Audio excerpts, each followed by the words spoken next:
ठीक है, हमारे पास एक टॉपिक है सूर्य।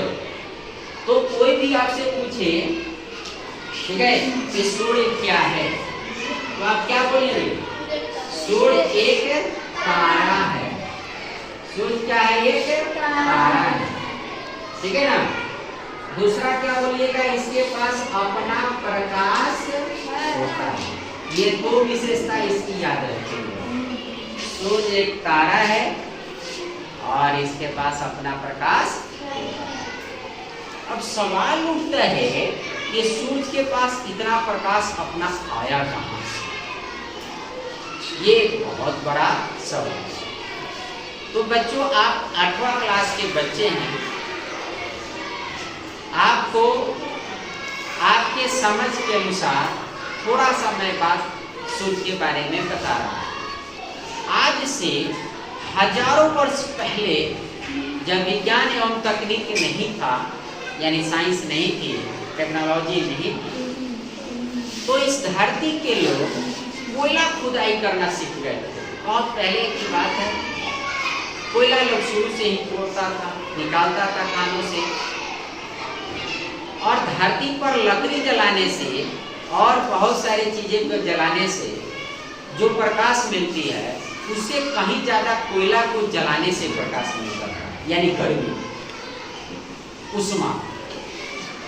लकड़ी को जलाने पर लोग जलाते थे चूल्हा में, और कोयला जब खरीद कर लाते थे और उसको जलाते थे, तो कोयला को जब जलाते थे और देखते थे, तो देखते थे कि लकड़ी की तुलना में कोयला कहीं ज्यादा प्रकाश, मैंने गर्मी दे रहा है, तो प्रकाश भी दे रहा है, ऐसा उन लोगों ने मान लिया।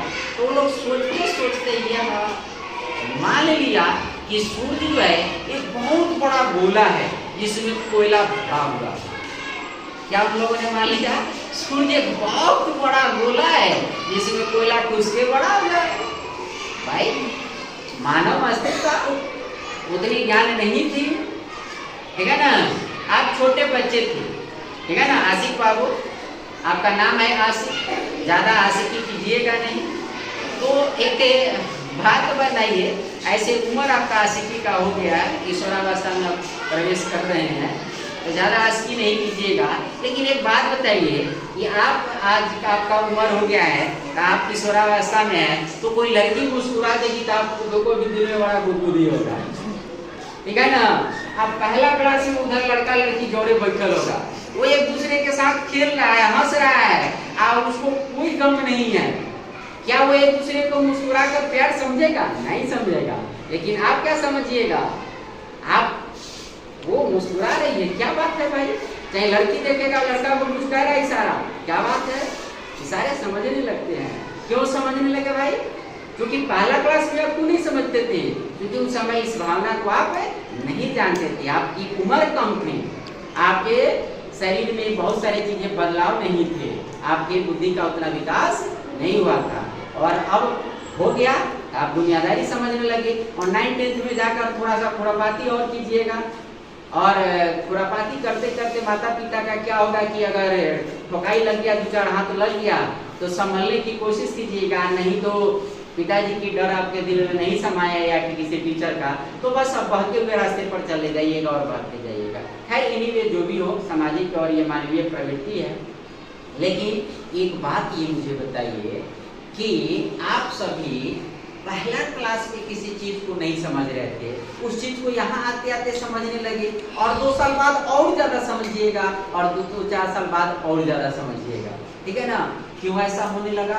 क्योंकि आपका शरीर, आपका सोच, आपका मानव ब्रेन, मस्तिष्क, ये सब का विकास हो रहा है। ठीक इसी तरह से पहले के जमाने में लोग कम पढ़े लिखे थे, कम बातें जानते थे, ज्यादा दुनिया की चीजें नहीं जानते थे। तो लोगों के दिमाग में जो, जैसे पहला क्लास के बच्चा से जाकर पूछिएगा क्या खाना अच्छा लगता है, और वो अगर दाल भात खाता होगा तो कहेगा दाल भात बड़ा अच्छा लगता है, ठीक है ना। और उसको पनीर कहिएगा तो कहेगा नहीं, जो घर में गरीब का बच्चा होगा पनीर ले, क्या होता है, क्योंकि उसको पता नहीं है। ठीक उसी तरह से आज से हजारों वर्ष पहले के लोगों के पास ये जानकारी ही नहीं था कि सूर्य क्या है। उनको लगता था इतना गर्मी और इतना प्रकाश सूर्य देता है, तो लोगों ने सोचा कि धरती पर क्या है, कोयला सबसे ज्यादा गर्मी देता है, बड़ा जलता है अच्छा से, बहुत गर्मी देता है। तो लोगों ने सोच कर यह मान लिया कि सूर्य क्या है, एक किसका गोला है, कोयले का गोला। और फिर कुछ वर्ष बीता, बाद में लोग ये पढ़ने लगे, समझने लगे, जानने लगे कि सूर्य जो है क्या है, कोयला का गोला है। तो कुछ विद्वानों ने, आगे आने वाले कुछ पढ़ने वाले लोगों ने एक सवाल किया। क्या सवाल किया कि सोच लीजिए, कोयला कोयला क्या एक क्या प्रकार का है, कि क्या चीज का है, ईंधन का एक प्रकार है। ईंधन जो जलकर गर्मी देता है, प्रकाश देता है, उष्मा देता है। ईंधन किसको कहते हैं, वह पदार्थ जो जलकर गर्मी यानी उष्मा देता है। तो अब बताओ ये क्या, ये ईंधन क्या करता है, जलता है। आज जलने के लिए क्या चीज का होना जरूरी है, ऑक्सीजन का होना जरूरी है, ठीक है ना। अब लोगों ने ये सोचा कि ईंधन, कोयला तो ईंधन है, ईंधन को जलने के लिए ऑक्सीजन चाहिए, यानी ये दहन क्रिया है। आप सभी बच्चे पढ़े होंगे कि दहन के लिए क्या क्या आवश्यक होता है। तो अब सवाल यहाँ पर उठता है कि कोयला ईंधन है, तो कोयला को जलने के लिए ऑक्सीजन चाहिए। और क्या बच्चों ऑक्सीजन सारी दुनिया में है, सारे आकाश में है? नहीं है।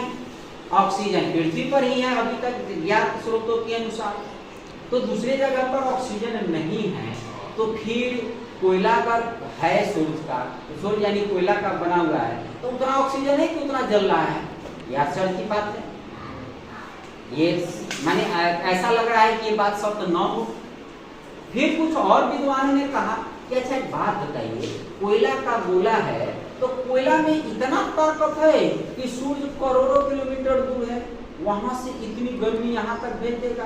कोयला को यहाँ जला दिया जाता है, बहुत सारा कोयला को, ठीक है ना, यहाँ पर ध्यान दीजिए, कोयला को जला दिया जाता है, तो यहाँ जला दीजिए और मुजफ्फरपुर जाकर बैठ जाइए, क्या उसकी गर्मी जाएगी? तो सूर्य उतना दूर है, यहाँ सुनते रहो, सूर्य उतना दूर है, तो क्या सूर्य का गर्मी यहाँ तक पहुंच जाएगा? जब सूर्य कोयला का गोला होगा, तो अब आगे चल के लोग धीरे धीरे कहा कि कोयला का गोला नहीं है। विश्वास लोगों से उठ गया इस चीज का, नहीं कोयला का नहीं गोला, ये बिल्कुल कोयला का गोला नहीं है, वैसा संभव नहीं है। एक तो ऑक्सीजन नहीं हो सकता है, उतना कोयला कहाँ से आएगा और उतना गर्मी कहाँ से आएगा। फिर और लोग बढ़ा, हाइड्रोजन गैस को खोज कर लिया, तो हाइड्रोजन गैस के बारे में जान लिया। तो हाइड्रोजन गैस भी बहुत तेजी से चलता है, एक ईंधन अच्छा ईंधन होता है। तब फिर लोगों ने सोचा कि तब कोयला का गोला नहीं है, तब पता यह हाइड्रोजन गैस का जलता हुआ एक गोला है, ठीक है ना, यह हाइड्रोजन गैस का जलता हुआ गोला है। ये लोग विचार करने लगा, यह मानने लगा लोग। फिर कुछ पढ़े लिखे लोग सवाल उठाने लगे, अगर गोला हाइड्रोजन गैस का है तो जलेगा, जलने के लिए ऑक्सीजन चाहिए, ऑक्सीजन फिर वहां नहीं होगा। क्या हाइड्रोजन के जलने से इतनी गर्मी मिल सकती है? लास्ट में लोग सब कोई तंग आ गया, भाग यार कोयला का गोला नहीं है, हाइड्रोजन का गोला नहीं है, तो है आखिर क्या? ऐसा करते करते करते बहुत सारे लोगों का अपना अपना मत आया। सब होते होते लास्ट में 1939 में एक वैज्ञानिक है जिनका नाम था हेंस बेथे। सन 1939 में एक वैज्ञानिक आए जिनका नाम था हेंस बेथे। उन्होंने नाभिकीय संलयन अभिक्रिया की खोज की। नाभिकीय संलयन अभिक्रिया एक अलग प्रकार का अभिक्रिया है, अभिक्रिया यानी रिएक्शन, जिसमें ऊर्जा बहुत ज्यादा यानी ऊष्मा बहुत ज्यादा निकलती है। उसी सब के नाभिकीय संलयन के अभिक्रिया पर ही हाइड्रोजन बम बना है, नाभिकीय विखंडन अभिक्रिया पर ही परमाणु बम बना है। वो सब इतना गर्मी पैदा कर देता है कि देखते देखते जलकर राख हो जाती है सब चीज। नाम आप लोग सुने होंगे कि जापान पर हिरोशिमा और नागासाकी पर बम गिराया गया और वो बम से वहाँ की मिट्टी तक का रंग बदल गया। हजारों डिग्री टेम्परेचर वातावरण का हो जाता है, जल कर सब चीज राख हो जाती है। इतना छोटा सा बम गिरा दिया जाएगा ना तो आधा बिहार स्वाहा हो जाएगा, और बिहार आधा आदमी स्वाहा नहीं होगा, जितना सजीव है निर्जीव है सब जलकर राख हो जाएगा। इतना खतरनाक है ये। तो ये नाभिकीय अभिक्रिया आप 8वां क्लास के बच्चे हैं, अभी तो समझाना बड़ा मुश्किल है, लेकिन एक चीज ध्यान रखें कि आगे चल के यह है आप पढ़ेंगे मैट्रिक क्लास में, थोड़ा सा पढ़ना है समय तब जानेंगे रासायनिक अभिक्रिया। तो 1939 में यह साबित हुआ कि सूर्य जो है वह क्या है, एक तारा है जिसके अंदर नाभिकीय संलयन अभिक्रिया होती है और उसी से इतना गर्मी और प्रकाश निकलता है। तो सौर ऊर्जा का स्रोत, यानी सौर ऊर्जा मतलब सूर्य से निकलने वाले ऊर्जा का स्रोत नाभिकीय संलयन अभिक्रिया है। तो थोड़ा सा एक बार हम फिर से समराइज करते हैं। आदि काल में, प्रारंभिक काल में हमारे मानव पूर्वज लोग यह मानते थे कि सूर्य कोयला का एक जलता हुआ गोला है। लोगों ने ये सवाल उठाया कि सूर्य जलता हुआ कोयला का गोला है, तो कोयले की जलने से क्या इतनी गर्मी पैदा हो सकती है, क्या इतनी प्रकाश पैदा हो सकती है, और क्या दहन क्रिया के लिए, ईंधन के जलने के लिए सूर्य पर इतना ऑक्सीजन है। तो इससे यह साबित हुआ कि यह सब नहीं है, तो यह मत खारिज कर दिया गया। फिर दूसरा मत आया कि हाइड्रोजन का यह जलता हुआ एक गोला है, यानी हाइड्रोजन के दहन क्रिया द्वारा इतनी गर्मी मिलती है। फिर लोगों ने सवाल किया कि क्या ऑक्सीजन उतना है पर्याप्त जिससे यह हाइड्रोजन जलकर इतना गर्मी दे, और क्या दहन क्रिया से इतनी गर्मी प्रकाश देना संभव है, नहीं है। तो ये भी खारिज हो गया सिद्धांत।